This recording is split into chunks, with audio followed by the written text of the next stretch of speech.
시청자 여러분 안녕하십니까?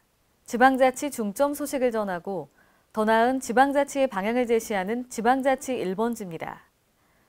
전북 익산시의 신축 이전한 전북과학교육원이 지난 30일 개원했는데요. 앞으로 과학문화체험전과 창의과학교실 등 다양한 프로그램을 마련해 과학교육의 장이 될 것으로 전망됩니다. 보도에 한결 기자입니다.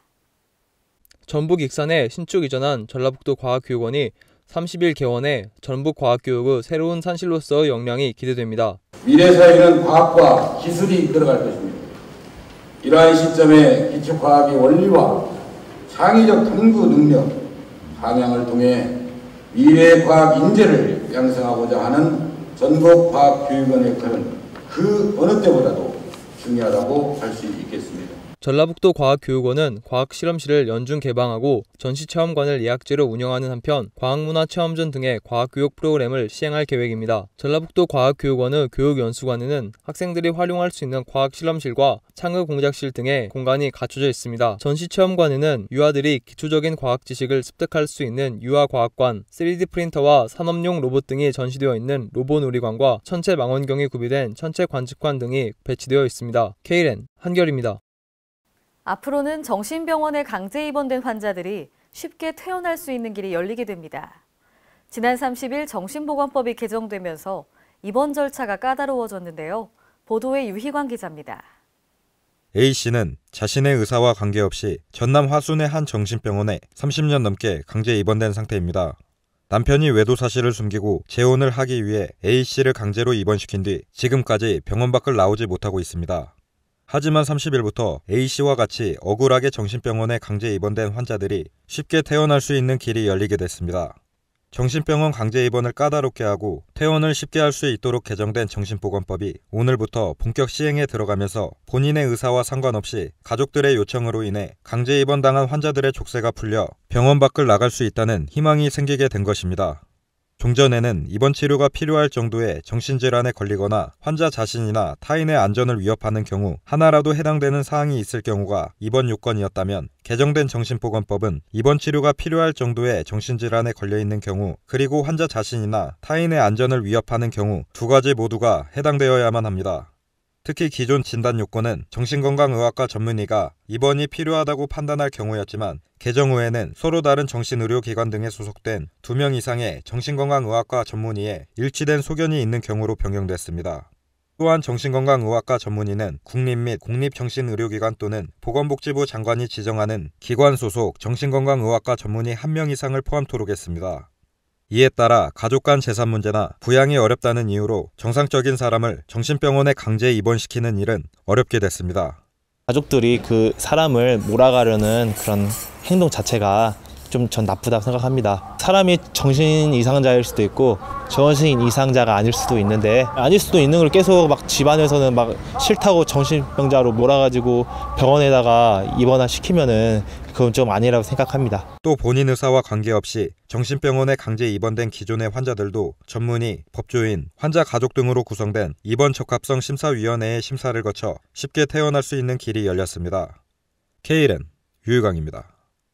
전북 고창군은 자연생태계 복원과 지역 어업인들의 소득 증대를 도모하기 위해 어린 참개 방류에 나섰습니다. 고창군은 오늘 인천강 발원지 명매기샘 인근과 주진천 일원에 어린 참개 8만 마리를 방류했습니다. 오늘 방류되는 어린 참개가 무럭무럭 자라서 풍성한 내수면 수산자원으로 성장할 수 있는 계기가 되었으면 합니다. 이번 방류 행사를 통해 볼거리 제공, 어린이 체험 학습 활용, 나아가 내수면 생태계 자원으로 이어질 것으로 기대됩니다. 이번에 방류한 참개는 3월에 구입한 어미 참개에서 산란시켜 유생 단계를 거쳐 가폭 0.7cm 크기로 성장한 건강한 우량 품종입니다. 여기 왔을 때는 이렇게 작을 줄은 몰랐는데 많고 뭔가 신기했어요. 개들이 이 강에 잘 자랐으면 좋겠어요. 앞으로 어미 참개로 성장한 2년 후엔 지역 어업인 소득이 1억 2천으로 증대될 것으로 기대합니다. 강원도 평창군 대관령면 횡계리 일원에 예술인형 산촌마을이 조성됩니다. 평창군은 지난 30일 농업회사법인 느린마을과 예술인형 산촌마을 모델 개발을 위한 업무 협약을 체결했습니다. 이번 협약은 해발 700m 이상의 고원 농산지에 문화예술 자원을 결합한 마을을 조성함으로써 새로운 융복합 6차 산업 명소로 만들기 위해 진행됐습니다. 이로 인해 인구 유입과 귀촌 일자리 창출 등 지역 경제 활성화에 이바지할 것으로 보입니다. 앞으로 느린마을은 430억 원을 투자해 올해부터 2019년까지 3년에 걸쳐 조성 사업을 추진하고 도와 군은 인허가 컨설팅 등 행정 전반을 지원합니다.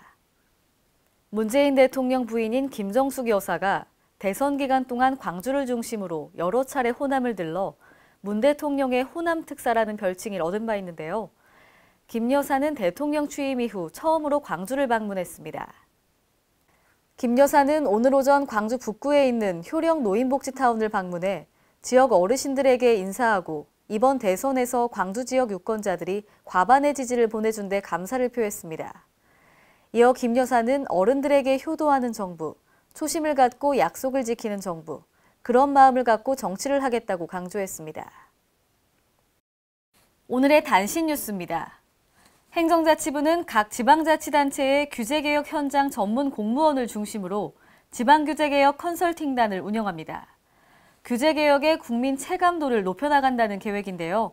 앞으로 지방규제개혁 컨설팅단은 규제외로 건의과제에 대한 해결 방안을 제시하는 것 외에도 개선과제 발굴, 지방규제개혁 발전 방안 정책 제언 등의 임무를 수행하게 됩니다. 오늘은 세계보건기구가 제정한 세계금연의 날인데요. 보건복지부는 여의도 전경련회관에서 제30회 세계금연의 날 기념식을 개최했습니다. 복지부는 기념식 슬로건을 담배 오늘 끊지 않으면 내일은 없습니다라고 정하고 금연을 바로 실천에 옮겨줄 것을 권유했습니다. 이번 행사를 계기로 실제 흡연 피해자가 출연하는 올해 첫 번째 금연 광고를 송출하는 등 2017년 금연 캠페인을 본격화한다는 계획입니다.